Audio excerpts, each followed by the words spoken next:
I live in Illinois, and at the time this happened, I used to drive for a rideshare app during the late night hours. The city where I worked is a typical small Midwestern college town, the kind where everything revolves around the campus and a few bars downtown. At night, especially from Thursday to Saturday, there are always lots of short rides from students going from bar to bar or heading back to their dorms. I was 27 at the time and worked almost every night because it paid better than my daytime job. Normally, I started around 10 p.m. and stayed out until about 3 or 4 in the morning. Most rides were easy. Drunk people talking loudly, groups of friends, students trying not to throw up in the back seat. Nothing out of the ordinary. That particular night was a cold Friday in November. It wasn't snowing yet, but the air had that sharp frozen smell typical of the Midwest when winter is approaching. I remember the car heater was on and the windshield would fog slightly when I stopped at traffic lights. It was already past 1:40 a.m. when I accepted the ride that ended up becoming the reason I still think about this to this day. The request appeared in the app from a block a little farther away from the bar area. I thought it was strange because people usually request rides directly in front of the bars, but I didn't think much of it. I accepted the ride and drove to the pickup point. When I arrived, I saw a man standing on the sidewalk near a streetlight. The street was very quiet at that hour. There was practically no one walking around, just a few parked cars and dry leaves scattered across the road. The man was wearing a dark jacket and a low cap covering part of his face. He opened the back door and got in without saying much. He just said my name, which appears in the app, and confirmed the destination. His voice was low, a little raspy, like someone who doesn't sleep much. I confirmed the address shown on the GPS, which was in a residential area about 10 minutes away, full of old wooden houses where many students rent rooms. As soon as I started driving, I noticed something a little strange about the way he behaved. Through the rearview mirror, I could see that he wasn't looking out the window like most people do. He was staring directly at the center mirror, as if he were watching my eyes through the reflection. At one point, he casually asked if I usually worked alone during those late night hours. I said yes, that it was just me. He stayed quiet for a few seconds and then asked something similar again, like whether I had a coworker who sometimes drove with me. I thought the question was kind of random, but I told him no. It was just me and my car. The rest of the drive was quiet, but I could still feel his eyes in the mirror. At first, I thought he was just uncomfortable or maybe quietly drunk. That happens a lot with people who drank too much. But as the ride continued, I started noticing a few details that made me more alert. Every time I quickly glanced at the mirror, he was already looking directly at it. It wasn't that distant stare of someone tired. It was like he was watching every movement I made while driving. There was a moment when we stopped at a red light and the inside of the car was lit by the red streetlight. I could see his face more clearly in the mirror. He looked too calm. He didn't look drunk, he didn't look rushed, and he didn't look tired. He was just sitting there watching. The heater was on and the car was warm, but I still felt that kind of cold that comes more from nervousness than from temperature. After a few minutes, he asked another question. He asked if I always drove at that same time of night. I said that I usually did. He stayed quiet for a moment and then asked if many people requested rides with me in that area of town. I said yes, mostly students. He just replied, "I see," and went back to silence. The rest of the drive to the address was quiet, but that feeling of being watched didn't go away. When we finally reached the address marked in the app, I pulled up in front of a simple wooden house with a small porch and the lights off. It was one of those older houses students rent near campus. There was no car in the driveway and no lights on inside. I put the car in park and said something normal like, "We're here."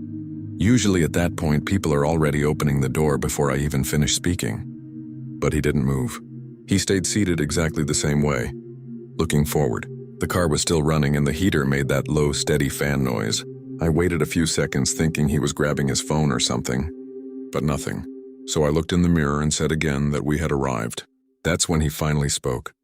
His voice came out calm, almost casual, as if he were suggesting something simple.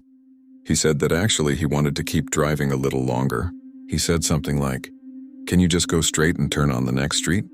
That didn't really make sense because the ride had officially ended there. But before I could respond, he added that he would pay me extra in cash if I kept driving for a bit. At first I thought maybe he was trying to avoid someone in that house or something like that. But when I looked at the house through the window, everything was completely dark and silent. I hesitated for a few seconds. Normally, when a ride ends, I just end it in the app and that's it. But passengers sometimes ask to keep going and pay extra outside the app. It's not exactly allowed, but it's not rare either. So I asked where he wanted to go. He took a moment to answer. It didn't seem like he was thinking of a specific address. He just said something like, "Go straight down this street and then turn right." The way he said it wasn't rushed or nervous. It was too calm, like it was completely normal. I quickly looked at the house one more time. Still dark. No movement in the windows. No cars arriving or leaving. The street was empty, with those yellow streetlights lighting only parts of the asphalt. In the end, I thought maybe he had just put the wrong address in the app. So I took the car out of park and started driving again. As soon as the car started moving, I saw in the mirror that he was still exactly the same way, looking forward but occasionally lifting his eyes to the mirror as if checking whether I was still looking. We drove through a few quiet residential streets. It was the kind of area where almost everyone was already asleep. Small houses, bare trees in the yards, and no movement in the streets. After 2 blocks, he told me to turn left. I did. Another block, and he told me to go straight. Up to that point, it still felt like someone who just didn't have a clear destination. But after a few minutes, I started noticing something strange. He never mentioned any address, no specific house, no building. He just said things like, "Turn there, go straight, take the next right." And every street he chose seemed emptier than the last. Some of them didn't even have houses very close to each other. I started feeling that kind of alertness that comes when something doesn't seem right, but you still can't pinpoint exactly what's wrong. The car was quiet, just the sound of the engine and the heater. And behind me, that man kept sitting there watching everything through the mirror. After about 10 minutes of driving like that, I realized we were getting farther away from the campus area and the houses rented by students. The streets became wider and darker. In some stretches, there was only one street light every certain distance, so parts of the road were almost completely dark until the car passed through. I started paying more attention to the GPS on my phone even though it was no longer showing an active destination. I just wanted to have some idea of where we were. That's when I noticed we were heading toward an area with more empty lots and a few scattered houses. Not extremely isolated, but definitely not a place where someone would normally request a ride in the middle of the night. After another turn, he told me to turn right again. The street was narrow with large trees on both sides casting shadows over the pavement. I felt my stomach tighten a little at that moment, not because he had done anything directly threatening, but because the entire situation was starting to feel too strange. So I asked, trying to sound casual, if he was going to someone's house nearby. He took a few seconds to answer, and when he did, he simply said, "Not exactly." That made me even more alert. I quickly glanced at the mirror and he was looking directly at me again. He didn't seem annoyed by the question, but he didn't look like someone who wanted to explain anything either. So trying to bring the situation back to something normal, I said I needed to know an address or at least a stopping point so I could end the ride in the app afterward. That's when he said something that gave me a real chill. He said he didn't have a specific place to go, that he just wanted to keep driving through emptier streets for a while. He said it so simply it sounded like he was just asking to go around the block one more time. But at that moment, everything started fitting together in my head in a strange way. His questions at the beginning about me working alone, the fact that he never mentioned a destination, the way he kept watching the mirror. I felt my hands tighten a little more on the steering wheel.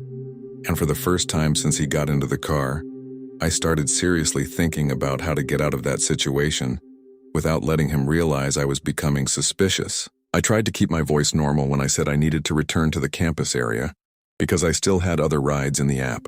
That was partly true, but at that moment it was also the only excuse I could think of to stop driving through increasingly empty streets. I said something like, "If you want, I can drop you somewhere near downtown again."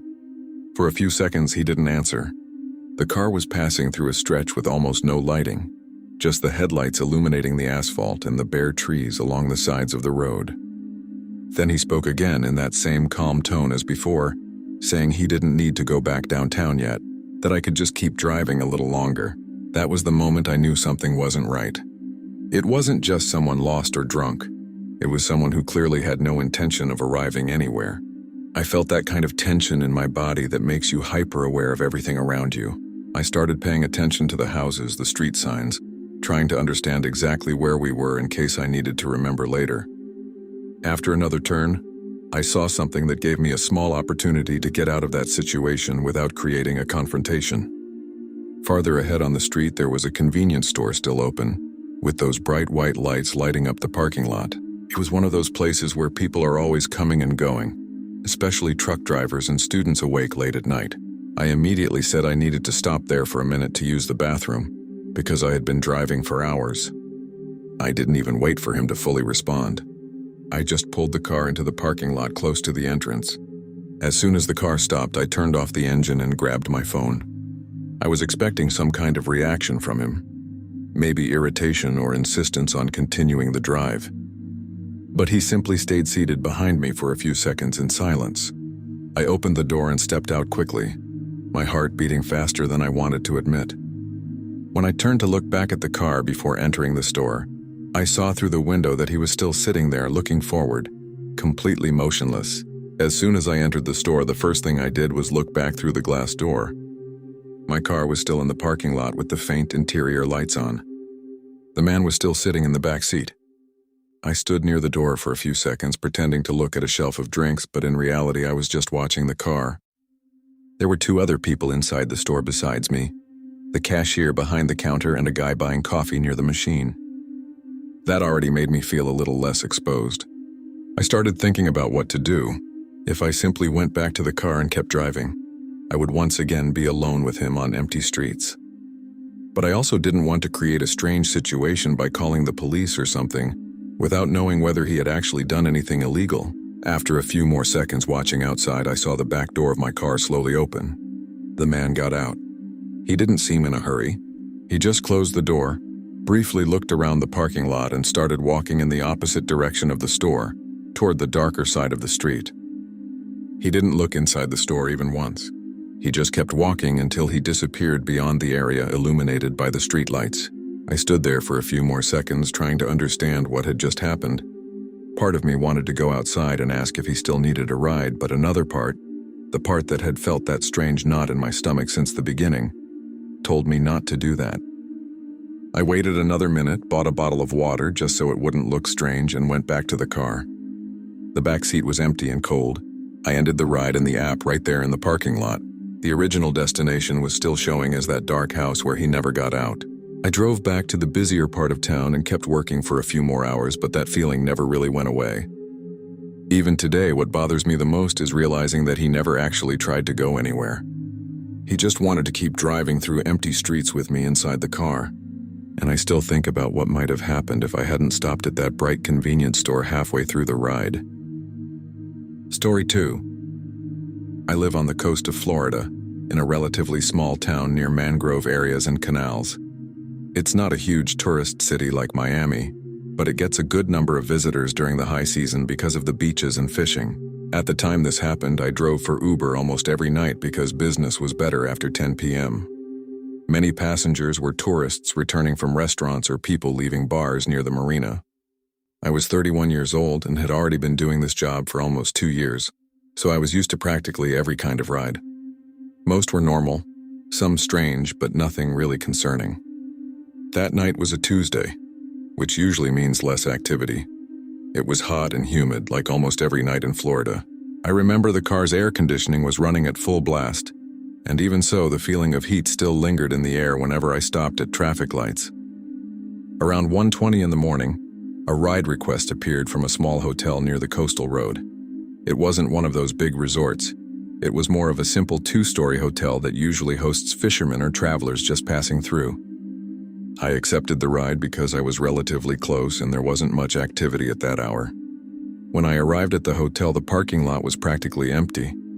Just 2 cars parked near the entrance and the reception desk with a dim light on behind the glass doors. The place seemed very quiet, the kind of place that gives the impression that everyone is already asleep. I pulled up near the entrance and waited a few seconds. Soon a man walked out through the main door holding only his phone in his hand.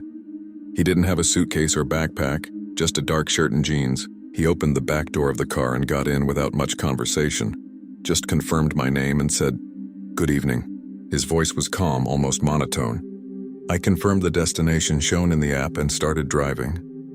The first destination was about 10 minutes away, in an area closer to the water, full of narrow streets and wooden houses built near canals.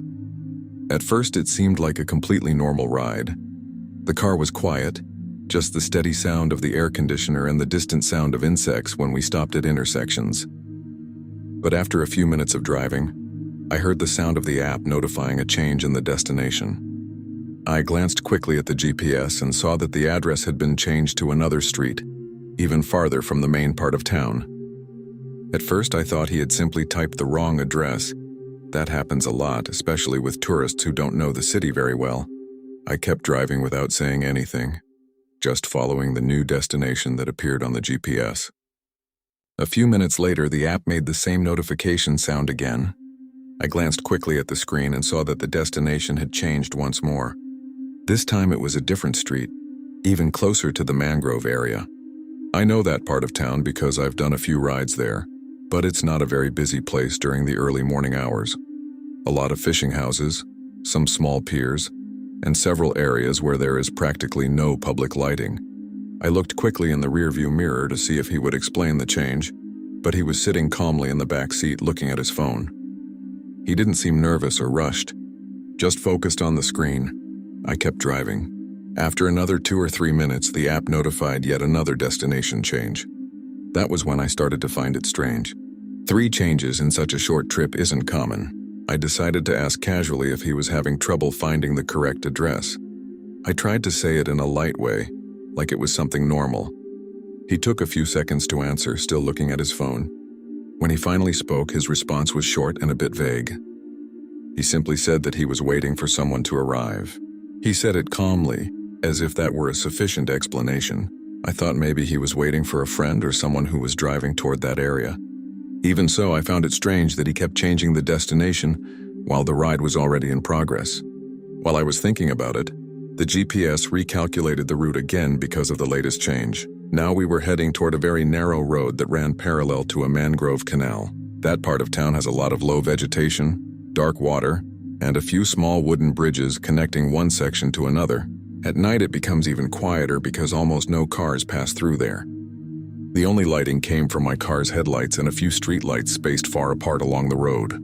I started feeling that kind of mild alertness that appears when a ride begins to drift away from the normal pattern. It wasn't exactly fear yet, but that feeling that something wasn't entirely right. After a few more minutes of driving, the app notified yet another change of destination. This time I almost laughed to myself because it was already becoming clear that he wasn't actually trying to get anywhere. The new point on the GPS was practically at the end of a narrow road that ran between 2 sides of mangrove swamp. I knew that area because I had taken fishermen there before at night, but normally they would go directly to a specific pier. It wasn't a place where someone would simply request a ride just to sit there. As I drove in that direction, I started paying more attention to the environment around us. The mangrove vegetation created irregular shadows on both sides of the road, and the canal water reflected the headlights in a strange way, as if it were always moving even when there was no wind. There were no houses nearby, no boats, no porch lights, nothing. Just dark water, low trees, and the constant sound of insects. I looked in the rearview mirror again. The man was looking out the window now, but he didn't seem interested in the scenery. He seemed more alert, as if he were waiting for something to happen. Then he told me to stop a little farther ahead. It wasn't a harsh command, more like a calm request. I slowed down and pulled the car onto a small dirt patch beside the road. The engine stayed running and the headlights illuminated a few meters of empty asphalt ahead of us. Behind the car, the road disappeared into darkness. The mangrove vegetation grew so close to the water that you could hear small sounds of movement coming from the mud and roots. The air was heavy, hot, and humid. I waited a few seconds, expecting him to say something, maybe ask to get out or explain where he wanted to go next. But he didn't say anything. Instead, he leaned slightly forward in the back seat and began staring at the side mirror, and then at the road behind the car. It wasn't a casual glance. It was as if he were watching the road very carefully. I asked if he wanted me to end the ride there. He answered with the same calm tone as before that not yet. He simply said he was waiting for someone to arrive. And while saying that, he kept looking at the road behind the car, as if expecting to see headlights appear at any moment. I stayed there with the car running for a few seconds, trying to understand the situation. The road was completely empty. No cars passing, no distant lights appearing on the horizon, just the constant sound of insects and that typical smell of standing water mixed with mangrove vegetation, the kind of smell you notice strongly at night along the Florida coast. I quickly glanced at the clock on the dashboard and saw it was already close to 2 a.m. It wasn't exactly the time when many people would be driving along that road. Even so, the man behind me kept staring through the rear window and the mirrors, as if he expected something to appear on the road. I asked if the person he was waiting for was also coming by car. He said yes, but didn't give any more details. The way he spoke sounded completely calm, but the entire situation was beginning to feel too strange. I had already done thousands of rides by that point in my life, and that simply didn't feel like a normal ride. The atmosphere inside the car shifted a little. It wasn't exactly a direct threat, but that kind of silent discomfort that makes you start thinking about every possible way to leave the situation. After a few more minutes without any car appearing on the road, I started noticing something else strange. The man wasn't looking toward the front of the road, where someone would normally expect to see a car arriving. He was looking almost the entire time behind us toward the road we had come from, as if he were waiting for someone who might appear from that direction. That made me even more alert. I began wondering if he might be trying to meet someone there without that person knowing he was waiting. Or worse, if someone might also be looking for him. The silence inside the car began to feel heavier the longer we stayed there. I glanced at the phone mounted on the dashboard, pretending to check the app, but in reality I was thinking about whether I should simply end the ride and leave. It was at that moment that far down the road behind us I finally saw a pair of headlights appear in the distance. They were still very far away, but they were coming directly in our direction. And as soon as those headlights appeared, the man in the back seat leaned slightly farther forward and started watching the road with an attention I hadn't seen before. The headlights slowly approached along the dark road. They were still far away, but it was clearly another car heading in our direction. I stayed parked on the side of the road, not knowing exactly what to expect. The man behind me didn't say a word. He just kept looking through the back window, following the movement of the car that was approaching. The way he was sitting had changed slightly. Before he had been more relaxed in the seat, but now he was leaning forward with his eyes fixed on the road. He didn't look anxious, but he definitely looked attentive. I started feeling that same tension that comes when you realize you're in the middle of something you don't understand. My first thought was that maybe it really was the person he was waiting for. But the more I looked at the situation, the stranger it seemed. If it were a normal meeting, why request an Uber just to sit on an isolated road waiting for another car to arrive? And why change the destination so many times until arriving exactly at that place? When the other car finally got closer, it slowed down as it passed us. The headlights illuminated the interior of my car for a few seconds. I instinctively looked forward, but out of the corner of my eye I could see that the man behind me was looking directly at that vehicle. The car passed slowly and continued down the road without stopping. And as soon as it passed, the man behind me let out a small sigh that I heard clearly in the silence of the car. It didn't sound like frustration or complete relief. It was more like someone confirming something. Then he spoke for the first time in several minutes. He said that was enough and that I could go back to the city. He didn't explain anything else. I didn't ask anything either. I just put the car in gear and turned around on the road. As I drove back, I looked in the rearview mirror one last time and saw that he was still looking back toward the same stretch of road where the headlights had disappeared. To this day, I don't know if he was waiting to meet someone or if he was simply checking whether someone was looking for him. Story 3. I have been driving a taxi for quite a long time, more than 15 years already.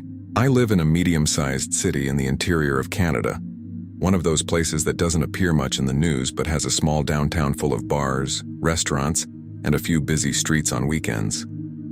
During the early morning hours, a large part of my work has always been picking up people leaving bars, people going home after drinking, or employees finishing late shifts at restaurants. Nothing very unusual. Over the years, I've seen practically every type of passenger. People who talk too much, people who fall asleep in the back seat, people who want to tell the story of their entire life during the ride. By that time, I was already used to almost everything. It was a Friday night, close to 2 a.m, and business was normal for that hour. The weather was cold, typical of inland Canada at the end of autumn. It wasn't snowing yet, but the air had that dry, icy smell that comes into the car every time someone opens the door.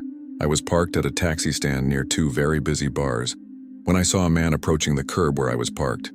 He got into the back seat without saying much, just gave a quick greeting and gave me an address in a residential neighborhood on the other side of the city. It wasn't a complicated route. I had driven that way many times before. It was basically following one of the main avenues for about 15 minutes, and then turning into some smaller streets near the houses. I entered the address into the GPS out of habit even though I knew the way, and started driving. At first it seemed like a completely normal ride. The sound of the engine, the heater running, and a few people still walking on the sidewalks near the bars. But only a few minutes after we left the downtown area, when I was about to continue along the main avenue that crosses the entire city, the man spoke for the first time since entering the car. He said I could turn onto a smaller street on the right.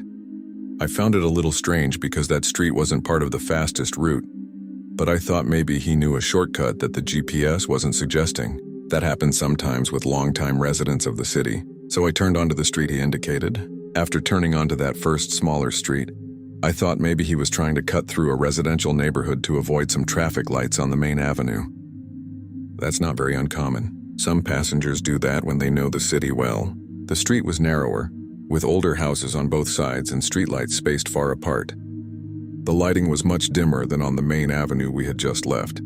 I kept driving slowly because some of those streets have speed bumps and cars parked along both sides. After about 1 block, he spoke again, telling me to turn left at the next corner. The way he gave directions wasn't hesitant like someone trying to remember the way. It was very specific. He said exactly which street to take, as if he were following every movement of the car. I turned left as he asked. Another residential street, even quieter. There was practically no one on the street at that hour. Just a few lights on and windows and the distant sound of a train passing somewhere in the city.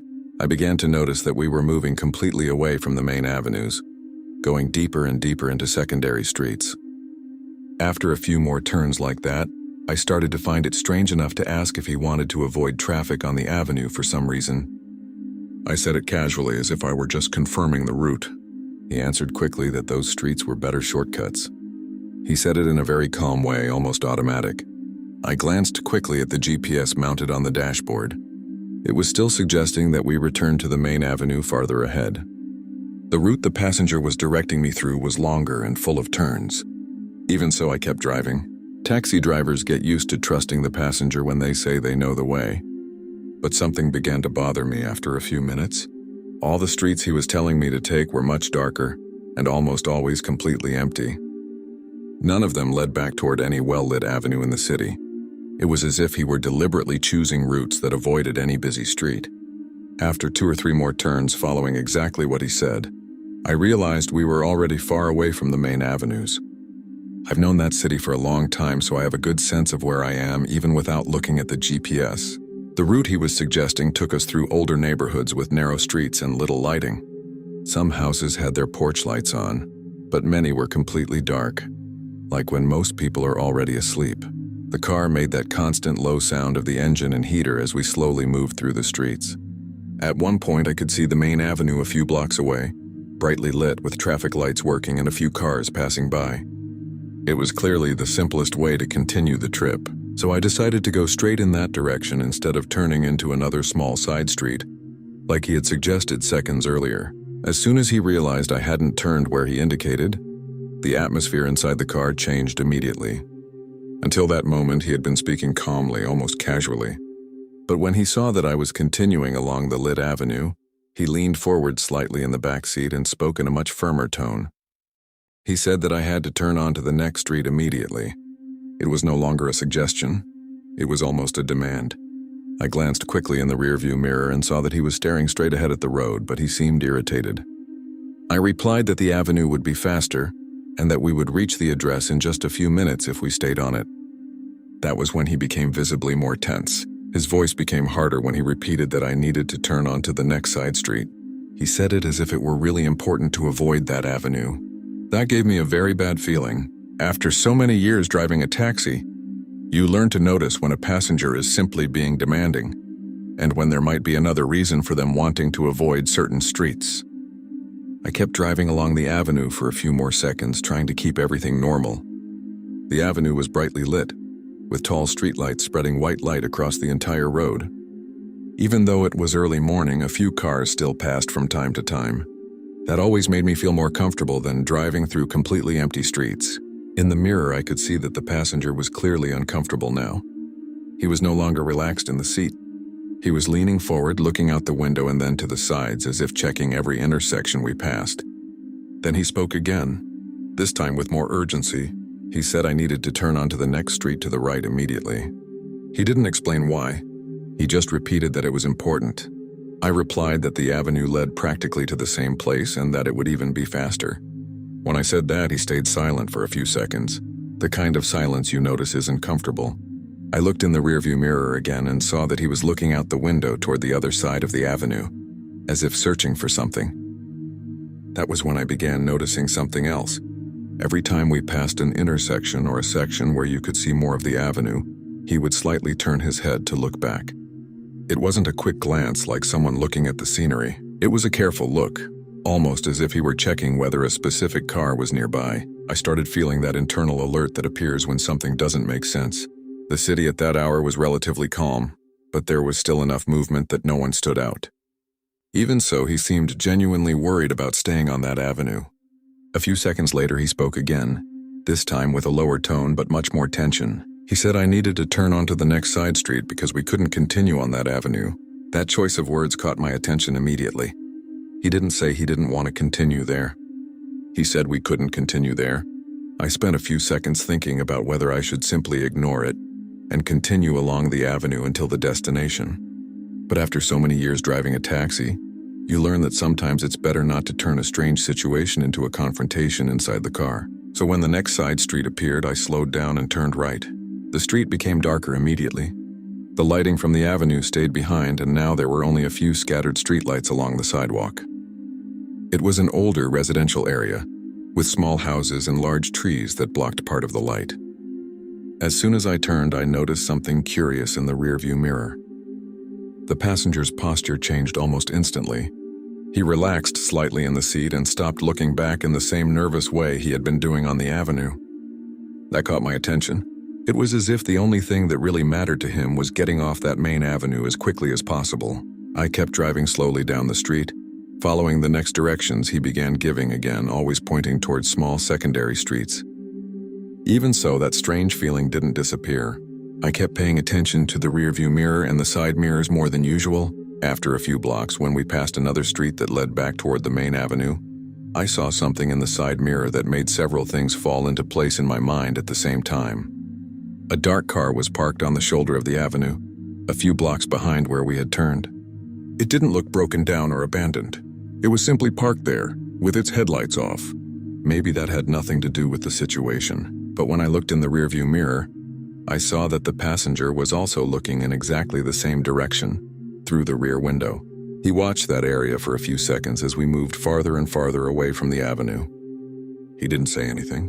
He didn't explain anything. But at that moment, I had the strong impression that the reason he wanted to avoid that brightly lit avenue wasn't because there was a better shortcut. It felt more like someone trying to make sure that no one on that avenue would see him inside that taxi that night. Story 4. I was working as a rideshare driver in a small town in the interior of Texas when this happened. It's not a big city like the ones you see in movies. It's the kind of place where almost everyone knows each other or at least recognizes other people's cars on the street. I mostly did rides at night because that was when more requests appeared, especially near restaurants that close late, gas stations, and a 24-hour supermarket that was located near the state highway. At that time, I was 34 years old and had been driving for almost a year, so I'd already gotten used to the late-night routine. Most rides were simple. Someone coming home from work, someone going home after drinking, or students returning to rented apartments. It was a Wednesday night around 12:30 a.m. It wasn't cold, but the air was dry and hot like it usually is in Texas for much of the year. I was parked in a lot waiting for a ride to appear in the app when I received a request coming from that exact 24-hour supermarket. The supermarket was less than 2 minutes from where I was, so I accepted the ride immediately. It was common to pick up passengers there because many people who work night shifts stop by to buy food or get coffee. When I pulled into the parking lot, I saw the place was still very well lit. Those tall white lights made almost the entire lot look bright as if it were early evening. There were a few cars parked near the entrance and a pickup truck parked near the ice machines. The app showed that the passenger was waiting near the side of the building, not exactly at the main entrance. I pulled the car up to the marked point and stopped. Normally, the app shows the person's name and a small photo of the passenger when that happens. But at that moment, I was looking more around the parking lot than at my phone. That was when I saw a man quickly leaving the side area of the supermarket and walking straight toward my car. He opened the rear door quickly and got into the car without hesitation, as if he had already been waiting for it at that exact spot. As soon as he sat down, he immediately told me to leave the parking lot. He didn't ask calmly or explain anything. He just said something like, "Let's get out of here now." The tone wasn't aggressive, but it was urgent enough to catch my attention. Instinctively, I put the car in motion and started driving toward the exit of the parking lot. While making the turn to reach the main street, I looked at the phone mounted on the dashboard to confirm the destination of the ride. That was when I noticed something strange. The app still showed the waiting screen as if I were only on my way to pick up the passenger.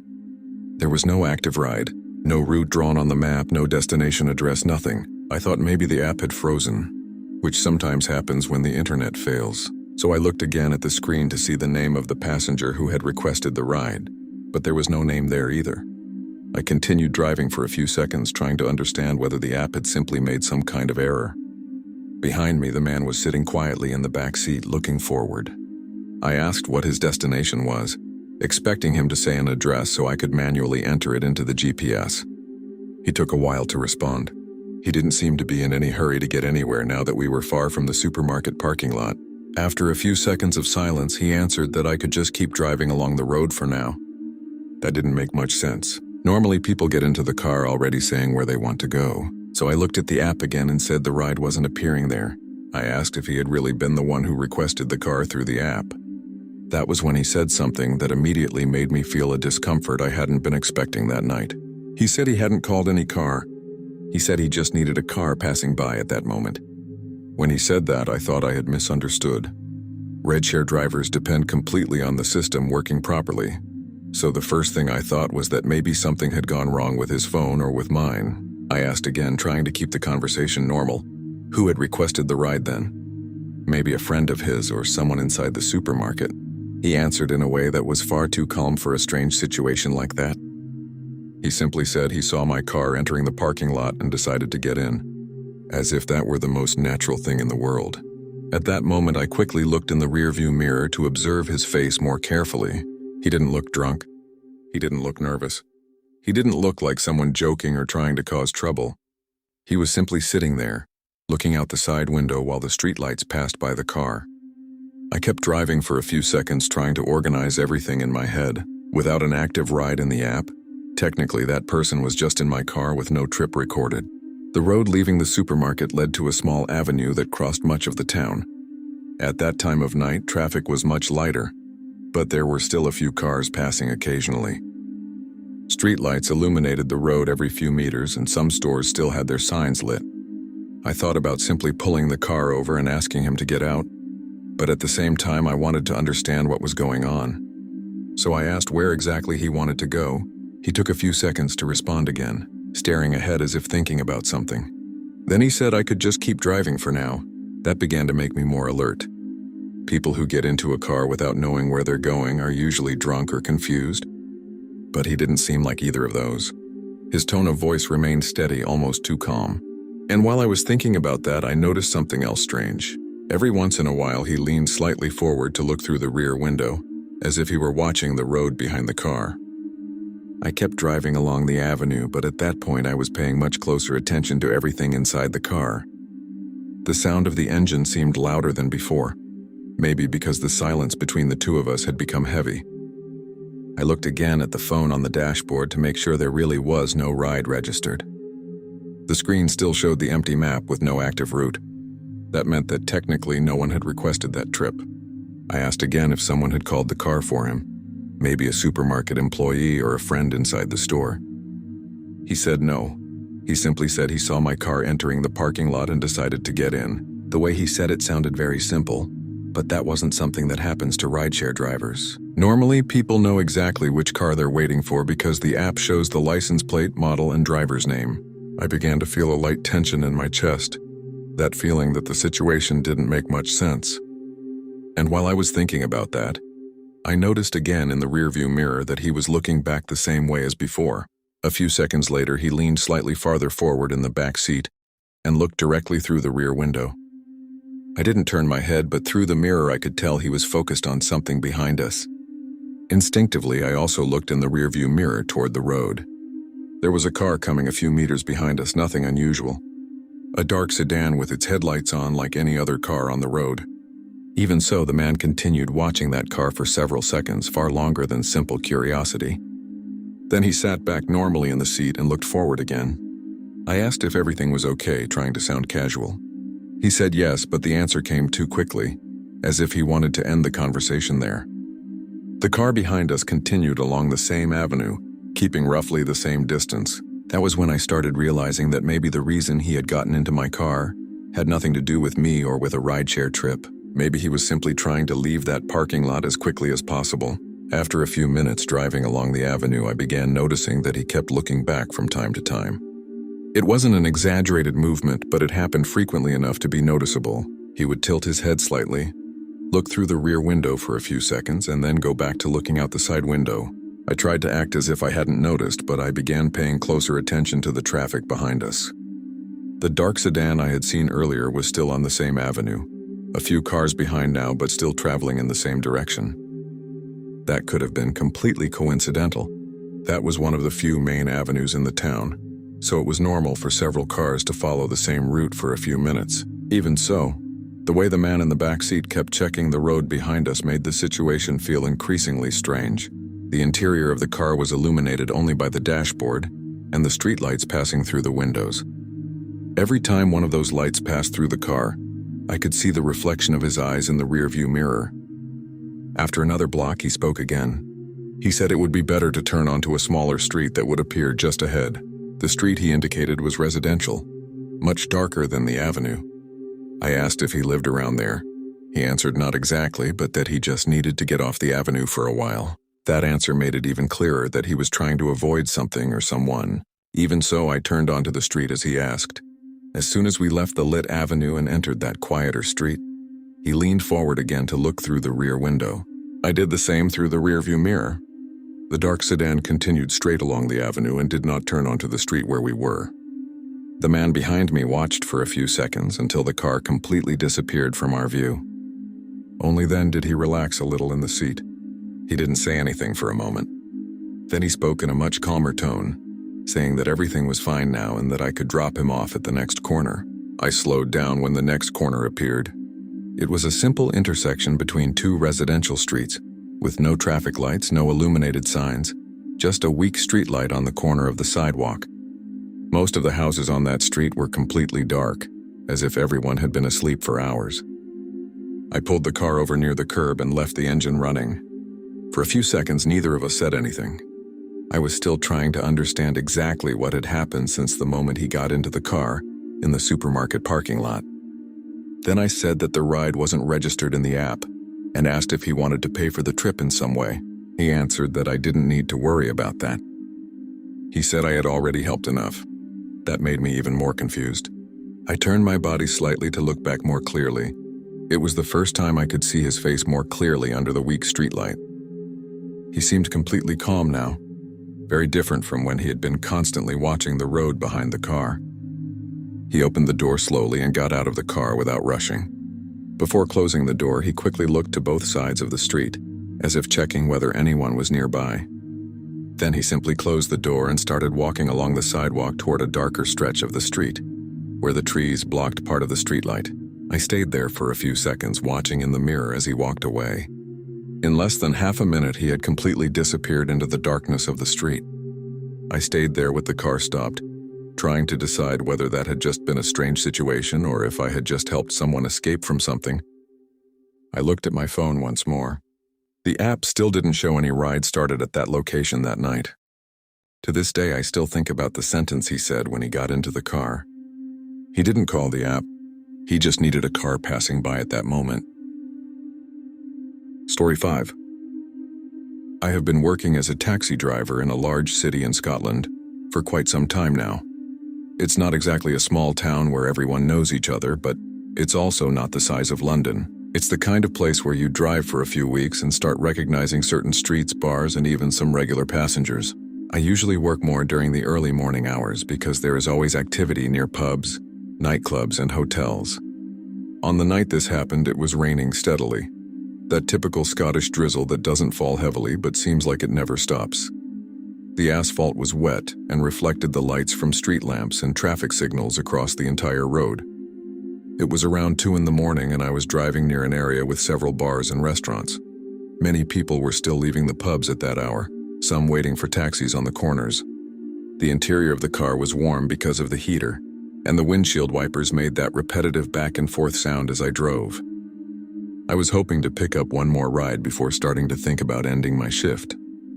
That was when I saw a man standing on the sidewalk near a taxi stand that is usually crowded on weekends. That night, because of the rain, almost no one was waiting. He raised his hand when he saw my car approaching, so I pulled over near the curb. As soon as he got into the back seat, he gave an address in a neighborhood farther away from the city center. It wasn't an unusual destination, but it was about 20 minutes away depending on traffic. I confirmed the address and started driving. The rain kept falling, and the streets were illuminated by shop windows and tall streetlights. During the first few minutes of the ride, everything seemed normal. The passenger didn't talk much, only answering when I confirmed the neighborhood we were heading toward. But a few minutes after we began the trip, I noticed something different about his behavior. Through the rearview mirror, I could see that he wasn't looking out the window like most people do. He was looking directly at the taximeter mounted on the dashboard, watching the numbers change as time and distance passed during the ride. At first, I didn't find that very strange. Some people really do watch the taximeter during the ride, especially tourists who want to keep track of how much the trip is costing. But after a few minutes, it became clear that the way he was watching the taximeter was different. It wasn't an occasional glance. He stared fixedly at the numbers as they changed, almost like someone watching a stopwatch. Through the mirror, I could see his eyes following every small change in the fare and the time of the ride. Sometimes he slightly tilted his head to see the illuminated display on the dashboard more clearly. Meanwhile, outside the rain kept falling, and the streets shimmered with reflections from the city lights. We passed some busy avenues and then began driving through wider streets that led toward residential neighborhoods. Inside the car, it was quiet, except for the sound of the windshield wipers and the tires rolling through water on the asphalt. After about 10 minutes of the trip, he spoke for the first time since getting into the car. The question was simple, but the moment he asked it caught my attention. He asked how many minutes were left before we reached the destination. He didn't ask about the distance or the cost of the ride. He specifically asked about the time. I quickly glanced at the GPS and said it would probably take about 8 or 9 more minutes depending on the traffic lights. He went silent again after that, but he continued looking at the taximeter the same way as before. A few minutes later, I noticed through the rearview mirror that he was looking alternately between the taximeter display and the digital clock on his phone. It was as if he were comparing the two.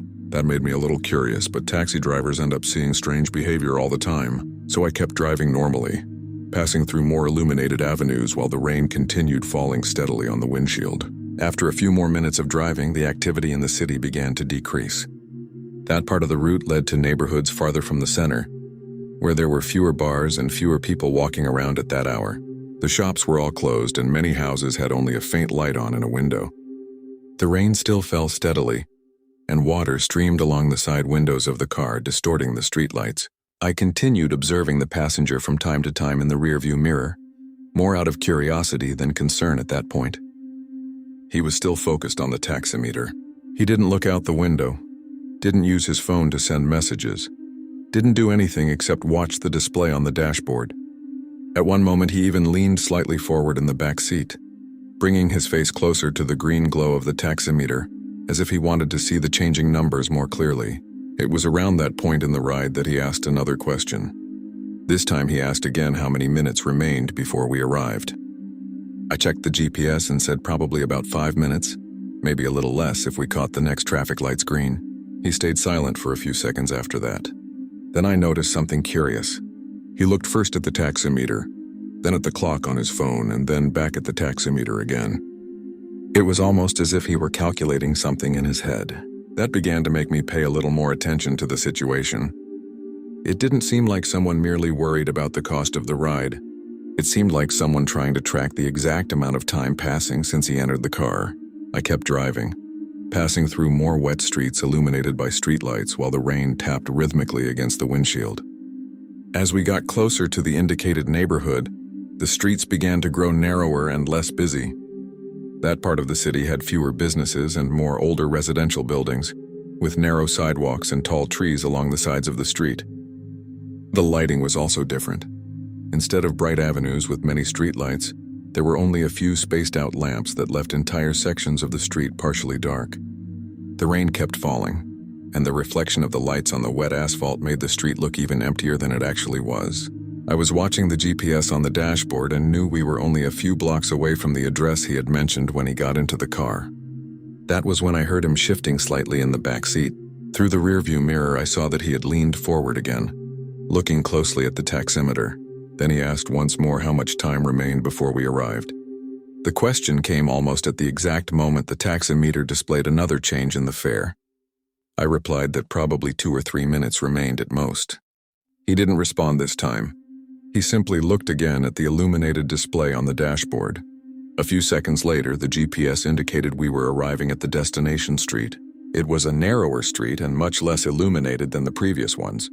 When I turned onto it, I immediately noticed that there was an entire stretch where one of the streetlights seemed to be out. That part of the street was almost completely dark, except for the faint glow of a window in a building farther away. That was when the man spoke again.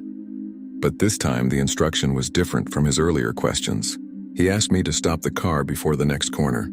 I slowed the car as we approached the corner he had mentioned. The street was practically empty. The rain continued falling, but in that stretch it seemed even quieter because there was almost no car traffic. The taxi's headlights illuminated only a few meters of asphalt ahead, and the rest of the street disappeared into darkness beyond the curve. I quickly noticed that there really wasn't much lighting there. One streetlight seemed to be out and the other was farther away, so that specific part of the street remained mostly in shadow. Even so, I pulled the car over near the curb and left the engine running. The taximeter continued running on the dashboard with that faint green glow reflecting on the windshield. I turned slightly in my seat and asked if that was really where he wanted to stop, because the address he had given was farther ahead on the next block. He answered yes, that I could stop exactly there. The way he said it was calm but very specific. It didn't sound like someone who had simply decided to get out early for convenience. It sounded like someone who already knew exactly where he wanted to get out. I unlocked the doors and heard the soft click of the locks releasing. For a second, he didn't move. He just looked once again at the taximeter. Through the rearview mirror, I could see that he was watching the numbers once more as they changed slowly. Then he finally opened the door and stepped out of the car. The rain tapped against the silent street as he closed the door behind him. Before walking away, he leaned slightly toward the open window and said something that made me remember that ride for a long time afterward. He commented that he needed to arrive at that exact spot before a certain minute. He didn't explain why. He simply said it calmly and then began walking down the dark street, disappearing a few seconds later into the rain. Story 6. I have been working as a rideshare driver in a large city in California for several years now. The city is large enough that there is always activity during the early morning hours, especially near bars, restaurants, and hotels. Most of my rides happen between 10 p.m. and 3 a.m. That's when many people need to get home or travel to other parts of the city after going out. On the night this happened, I had started my shift around 9:30. It was a relatively quiet night without heavy traffic. The air was dry and a little cold, which is common for that time of year in that region of California. I was driving near an area full of restaurants that close late when I received a ride request from a side street near a public parking lot. Nothing seemed out of the ordinary at that moment. When I arrived at the point indicated in the app, I saw a man standing near the curb looking toward the street. He seemed to be waiting for a specific car because he watched each vehicle that passed very carefully. As soon as my car pulled up near the location marked in the app, he quickly opened the rear door and got in. Before even closing the door completely, he asked me to start driving. The way he said it immediately caught my attention. It wasn't aggressive, but it was clearly rushed. I confirmed his name that appeared in the app and asked what the destination was because no address had appeared on the GPS yet. He replied quickly that he needed to leave the city and that I could head toward the highway. As soon as I started driving, I noticed something different about his behavior. I had driven nervous passengers before. People who had argued in a bar, people who were late for a flight, that sort of thing. But this seemed like a different kind of nervousness. Through the rearview mirror, I saw that he wasn't looking at his phone or at the street the way most people do. He was turned in the seat, looking directly through the rear window of the car. He stayed like that for several seconds, as if trying to see something specific on the street we had just left behind. The car was still passing through a relatively busy part of the city, with restaurants, parked cars, and some people walking on the sidewalks. Even so, he kept looking back with unusual attention. A few seconds later, he sat normally again, but it didn't last long. Shortly after we passed 2 intersections, he turned around again to look through the rear window. This time he stayed looking even longer. Through the mirror, I could see that he was trying to see beyond the cars coming behind us. Instinctively, I also looked through the rearview mirror toward the road. There were a few vehicles behind us, but nothing that stood out. Just normal cars driving along the same street. Even so, he seemed to analyze each one of them. After a few seconds, he looked forward again and asked if I could avoid one of the main avenues that were ahead. He said it would be better to follow smaller streets for now. I asked if he had a specific destination that I should enter into the GPS, but he replied that he would explain the route as we drove. I kept driving while waiting for him to say exactly where he wanted to go. Normally, passengers enter the car with a defined address, especially when they ask to leave the city. But he seemed more concerned with watching the street behind the car than with arriving anywhere specific. A few seconds later, he turned again in the seat to look through the rear window. This time, he even placed one hand on the back of the seat so he could lean forward a little more and see better through the rear of the car. I quickly glanced again through the rearview mirror. The street was still relatively busy, with some cars maintaining a normal distance between each other. Nothing seemed unusual. Even so, the way he continued checking the road made me pay closer attention to what was happening inside the car. A few blocks later, he spoke again, asking me to turn onto a side street before we reached the main avenue that led directly to the highway. I followed his instruction because rideshare drivers get used to following passenger directions when they say they know better routes. As soon as I turned onto the smaller street, the lighting changed immediately. There were fewer streetlights and less traffic. It was a more residential area, with houses and some low buildings. The man in the back seat turned his body again and looked through the rear window, just as he had been doing since he entered the car. He watched the street for several seconds as we moved away from the busier avenue. Then he sat normally again and asked me to keep going straight for a few more blocks.